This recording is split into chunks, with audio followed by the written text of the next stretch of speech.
আসসালামু আলাইকুম সুপ্রিয় শিক্ষার্থীরা, নবম ও দশম শ্রেণীর সাধারণ গণিত সমন্বিত অধ্যায় 1 ও 2 বাস্তব সংখ্যা এবং সেট ও ফাংশন থেকে এই প্রশ্নটি এখানে দেওয়া আছে এল একটি সেট, এটি সেট গঠন পদ্ধতি দেওয়া আছে। এখানে বলা হচ্ছে এখানকার সেটের এলিমেন্ট গুলো এক্স সাজ দ্যাট এক্স পূর্ণ সংখ্যা, অর্থাৎ এই সেটের উপাদানগুলো পূর্ণ সংখ্যা হবে, যে পূর্ণ সংখ্যার উপর বর্গ করলে 9 থেকে ছোট হয়। আমরা জানি পূর্ণ সংখ্যা হলো শূন্য সহ সকল ধনাত্মক এবং ঋণাত্মক সংখ্যা। তো যে পূর্ণ সংখ্যার উপর বর্গ করলে 9 থেকে ছোট হবে সেই পূর্ণ সংখ্যাগুলো হবে এল এর এলিমেন্ট। এম একটি সেট দেওয়া আছে, এটি তালিকা পদ্ধতি দেওয়া আছে। এন একটি সেট দেওয়া আছে এবং এস একটি সেট, এটি ক্রমজোড় সেট দেওয়া আছে। অর্থাৎ এই সেটটি হয়, সেটের প্রত্যেকটি এলিমেন্ট হবে এক্স ওয়াই ক্রমজোড় আকারে থাকবে।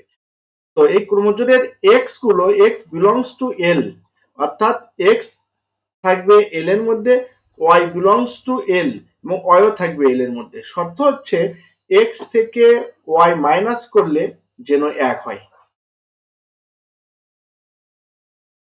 প্রথম প্রশ্ন ক, যোগ করো। এটা আবৃত দশমিক ভগ্নাংশের যোগ। এই যোগ করার জন্য একটা সুনির্দিষ্ট নিয়ম আছে।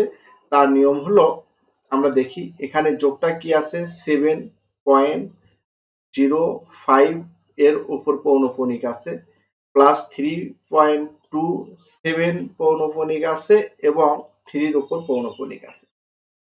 তো এটা যোগ করার জন্য আমাদের কি করতে হবে, এখানে আবৃত দশমিক ভগ্নাংশ, এই দুটি আবৃত দশমিক ভগ্নাংশকে সদৃশ আবৃত দশমিক ভগ্নাংশে প্রকাশ করতে হবে। তো সদৃশ বলতে কি বোঝাচ্ছে, যে এখানে অনাবৃত্ত অঙ্ক আছে একটি, অর্থাৎ এখানেও একটি থাকবে। আর আবৃত অঙ্ক সংখ্যা হবে, এখানে আবৃত অঙ্ক সংখ্যা 1 আর এখানে আবৃত সংখ্যা 2। 1 আর 2 এর লসাগু 2, অর্থাৎ দশমিকের পরে অনাবৃত্ত অংশের অঙ্ক সংখ্যা এবং আবৃত অংশের অঙ্ক সংখ্যা সমান করে নিয়ে আমরা যোগ করতে পারবো। দেখো এখানে অনাবৃত্ত অংশের অঙ্ক সংখ্যা আছে সর্বোচ্চ 1, তার মানে আমরা যখন এটা সদৃশ আবৃত দশমিক ভগ্নাংশে পরিণত করব তখন অনাবৃত্ত অংশের অঙ্ক সংখ্যা একই হবে। আর আবৃত অংশের অঙ্ক সংখ্যা হয়, এখানে আবৃত অংশের অঙ্ক সংখ্যা আছে, এখানে আছে 2টি আর এখানে আছে 1টি, আর 2 আর 1 এর লসাগু হলো 2। তাহলে আবৃত অংশের অঙ্ক সংখ্যা উভয়েরই 2টা করে নিতে হবে, তাহলে এটাকে আমরা যোগ করতে পারবো। তো এটা কিভাবে করব আমরা দেখি। তাহলে আমাদের কি হলো, অনাবৃত্ত অংশের অঙ্ক সংখ্যা, এটাকে সদৃশ্য করার জন্য, অর্থাৎ দুটোকে একই রকম করার জন্য, দশমিকের পরে যেন আবৃত্ত অংশের অঙ্ক সংখ্যা এবং অনাবৃত্ত অংশের অঙ্ক সংখ্যা সমান থাকে, সেটা করার জন্য আমরা অনাবৃত্ত অঙ্কের সংখ্যা করে নিব 1 এবং আবৃত্ত অংশের অঙ্ক সংখ্যা করে নিব 2। তো প্রথম সংখ্যাটি আছে কি আমাদের 7.05 পৌনঃপুনিক, তার মানে 5 পৌনঃপুনিক মানে 5 অঙ্কটি বারবার আছে, 5 5 5 5, এটা আমাদের সুবিধা মতো আমরা নিতে পারবো। তার মানে যেহেতু আমাদের আবৃত অংশের অঙ্ক সংখ্যা নিতে হবে 2টি, তার মানে 2 বার 5 নিলাম। তো যোগ করার সুবিধার্থে আমরা আরো 2টি এই পাশে নিয়ে রাখবো, যোগ করার সুবিধা, যেন যোগ করলে আমাদের হাতে থাকলে আমরা এই পৌনঃপুনিক অংশের যোগফল যেন আমরা অ্যাকুরেট পাই, এই জন্য এই পাশে আমরা আরো 2টি অঙ্ক নিয়ে রাখবো। যেহেতু 5 এর উপর পৌনঃপুনিক আছে, 5কে আমাদের সুবিধা মতো আমরা যে কোনো অঙ্ক পর্যন্ত নিতে পারি, যে কোনো সংখ্যার অঙ্ক পর্যন্ত নিতে পারি। তো এরপরে আছে 3, 2 এর উপর পৌনঃপুনিক, 7 এর উপর পৌনঃপুনিক, 3 এর উপর পৌনঃপুনিক। তো আমাদের এটাকে সদৃশ্য আবৃত অঙ্ক করে নিতে গেলে এখানে আমরা যা করেছি, অর্থাৎ দশমিকের পরে অনাবৃত্ত অংশের অঙ্ক সংখ্যা 1টি রাখছি এবং আবৃত অংশের অঙ্ক সংখ্যা 2টি রাখছি, কারণ এর আবৃত অংশের অঙ্ক এর লসাগু 2 হয়েছিল। তাহলে আমরা এটাকেও আমরা কি করতে পারবো, এটা আমাদের যেরকম আছে এরকমই রাখবো। তবে যোগ করার সুবিধার্থে আমরা, যেহেতু 7 এবং 3 উভয়ের উপর পৌনঃপুনিক আছে, তাই 7 3কে আমরা বারবার লিখতে পারি, এপাশে নিয়ে রাখবো। তো এখানে 5 আর 3 যোগ করলে কত হবে, 8। 5 আর 7 যোগ করলে কত হবে, 12, 12 2, তাহলে এখানে হবে 28। তো হাতে থাকলো 1, এই যে হাতে 1 থাকলো, এটার জন্যই আমরা এই পাশে 2টা করে এক্সট্রা অঙ্ক নিয়েছি। এই 1 যোগ করলে 5 6 6 3 9, এখানে হবে 9 এর উপর পৌনঃপুনিক, 5 7 কত হবে 12, 12 2 এর উপর পৌনঃপুনিক হাতে 1 1 আর 2 3, 3 এর উপর পৌনঃপুনিক হবে না, আর এই পাশে হবে 10, 7 3 10। তো এটাই হচ্ছে এই দুটি আবৃত দশমিক সংখ্যার যোগফল। নির্ণীয় যোগফল 10.3, 2 এর উপর পৌনঃপুনিক এবং 9 এর উপর পৌনঃপুনিক।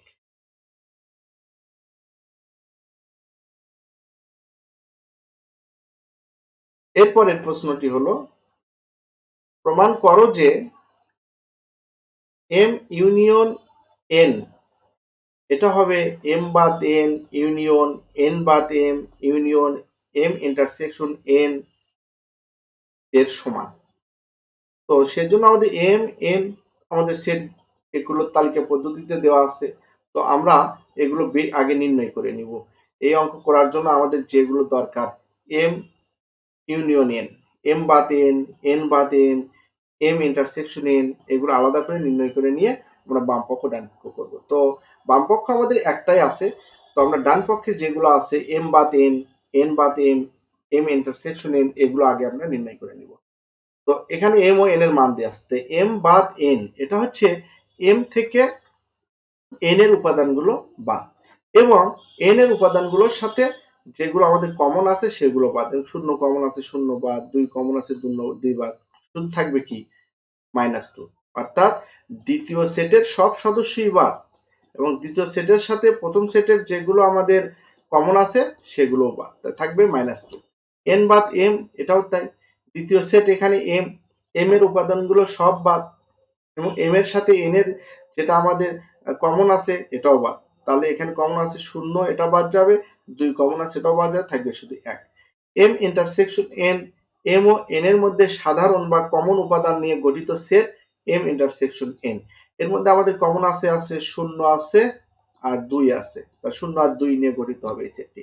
বাম পক্ষ m union n, m union n করলে এখানে কমন এবং আনকমন সকল উপাদানই থাকবে m ইউনিয়ন n এই সেটের মধ্যে। তো একই উপাদান বারবার হবে না, কমন আছে যা সেগুলোও থাকবে এবং যেগুলো কমন নেই সেগুলোও থাকবে, তাহলে আমাদের m ইউনিয়ন n এর এলিমেন্ট গুলো হবে -2 0 1 2। এবং ডান পক্ষ আমাদের কি আছে m বাদ n ইউনিয়ন n বাদ m union m intersection n, এই তিনটি মান আমরা বের করে রেখেছি। এটার মান -2, এটা 1, এই সেট হচ্ছে, এই সেট দুটি উপাদান 0 আর 2, এগুলো বসিয়ে দিব। বসিয়ে দিয়ে যেহেতু এখানে সব ইউনিয়ন করতে হবে, ইউনিয়ন মানে যে সেটের সকল উপাদানগুলো নিয়ে গঠিত সেট, কিন্তু পুনরাবৃত্তি হবে না, একই উপাদান বারবার হবে না। কি হবে, সকল উপাদানগুলো নিয়ে গঠিত সেট হলে এখানে -2 হবে 0 1 2, তাহলে বাম পক্ষ ডান পক্ষ প্রমাণিত। এরপরের অঙ্ক হলো গ, এস অন্বয়কে তালিকা পদ্ধতিতে প্রকাশ করো এবং এর রেঞ্জ নির্ণয় করো। এস হচ্ছে একটি ক্রোমোজোর সেট যার প্রথম উপাদান এক্স, এটি এল এর মধ্যে থাকবে, এল এক্স বিলংস টু এল, এবং দ্বিতীয় সদস্য ওয়াই এটাও এল এর মধ্যে থাকবে, কিন্তু শর্ত হচ্ছে এক্স আর ওয়াই বিয়োগ করে যেন এক হয়। তো এই শর্ত অনুসারে আমরা আমাদের দেওয়া আছে L X such that x পূর্ণ সংখ্যা এবং যে পূর্ণ সংখ্যার উপর বর্গ করলে 9 হবে। তো সেই হিসেবে পূর্ণ সংখ্যা শূন্য সহ সকল ধনাত্মক এবং ঋণাত্মক সংখ্যা, আমরা শূন্যের উপর বর্গ করলে শূন্যই হয়, যা 9 থেকে ছোট, তার মানে এটা আমাদের চলবে। এবং +1 এর উপর বর্গ করলেও 1 হয়, -1 এর উপর বর্গ করলেও 1 হয়, তার মানে +1 ও আমাদের এই সেটের উপাদান হবে, -1 ও হবে। আবার +2 এর উপর বর্গ করলেও 4 হয়, -2 এর উপর বর্গ করলেও 4 হয়, তার মানে এটা 9 থেকে ছোট, তাহলে +2 -2 দুটাই চলবে। কিন্তু +3 -3 এটা চলবে না, কারণ এটা 9 এর সমান হয়ে যায়, এখানে আমরা সমান দিতে পারি, কিংবা ইজ নট লেস দেন। ওকে, এখানে -3 এবং +3 উভয়ের উপর যদি আমরা বর্গ করি তাহলে আমাদের হয় 9, কারণ মাইনাসের উপর বর্গ করলে এটা প্লাস হয়ে যায়, তো 9 হয়, যা 9 থেকে ছোট নয়, এটা 9 এর সমান। তার মানে এই +3 -3 এগুলো কিছুই চলবে না, চলবে আমাদের 0 +1 -1 1 2, এইগুলোই হবে এল সেটের সদস্য। তো এল সেটের সদস্যগুলো নিয়ে আমাদের এস ক্রোমোজোর সেটটি নির্ণয় করতে হবে। তো এল সেটের এলিমেন্ট গুলো কি হলো, -2 -1 0 1 2। এখন এস আমাদের কি করতে হবে, এটা ক্রোমোজোর সেট করতে হবে। এক্স এবং ওয়াই ক্রোমোজোর আকারে থাকবে, যে ক্রোমোজোর গুলো এক্স উপাদানগুলো এল থেকে নিতে হবে এবং ওয়াই উপাদানগুলো এল থেকে নিতে হবে। আর শর্ত হলো যে এক্স এবং ওয়াই, এক্স এবং ওয়াই বিয়োগ করলে 1 এর সমান হবে। তো এটাকে এস এ বর্ণিত শর্তকে আমরা একটু সুন্দর করে নিতে পারি, যেমন ওয়াই এর মান নির্ণয় করে নিতে পারি। তো এখানে আমরা কি করতে পারি, এখানে একটা কাজ, শুধু ওয়াই কে পার করে দিলে কি হয়, x - 1 = y। তাহলে আমরা এখন লিখতে পারি কি, প্রত্যেক x belongs to l এর জন্য y = x - 1 নির্ণয় করি। এই যে আমরা শুধু y কে এই পাশে পার করে দিয়েছি, -y ছিল এই পাশে এসে +y হয়ে গেছে, 1 এখানে প্লাস ছিল এই পাশে এসে মাইনাস এসেছে, তাই y = x - y নির্ণয় করি। তো x এর মানগুলো আমাদের কোথায় থেকে নিতে হবে, x এর মানগুলো আমাদের নিতে হবে l থেকে। এই l থেকে আমাদের x এর মানগুলো নিতে হবে। তো l এর মধ্যে আছে কি, -2 আছে, -1 আছে, 0 আছে, 1 আছে, 2 আছে। এখন শর্ত হচ্ছে y = আমরা একটু সাজিয়ে নিছি x - 1। তো -2 থেকে যদি -1 করি তাহলে -3 হয়, -1 থেকে যদি -1 করি তাহলে -2 হয়, 0 থেকে যদি -1 করি তাহলে -1 হয়, এবং 1 থেকে যদি -1 করি তাহলে 0 হয়, এবং 2 থেকে -1 করলে 1 হয়। এখানে লক্ষ্য করো যে আমাদের -3 এটা কিন্তু আমাদের এল এর শর্ত হচ্ছে, দেখো ওয়াই গুলো কিসের মধ্যে থাকতে হবে, এল এর মধ্যে থাকতে হবে। এটা কিন্তু শর্তে বলে দেওয়া হয়েছে যে ওয়াই গুলো এল এর মধ্যে থাকতে হবে। তো -3 কিন্তু এল এর মধ্যে নাই। তো -3 এল এর মধ্যে না থাকার কারণে এই ক্রোমোজোরও এল এর মধ্যে থাকতে পারবে না। তাহলে আমরা কি লিখতে পারি, যেহেতু -3 is not belongs to l, Kazi -2 -3 is not belongs to s, অর্থাৎ s ক্রোমোজোর সেটের মধ্যে এই উপাদান দুটি থাকতে পারবে না।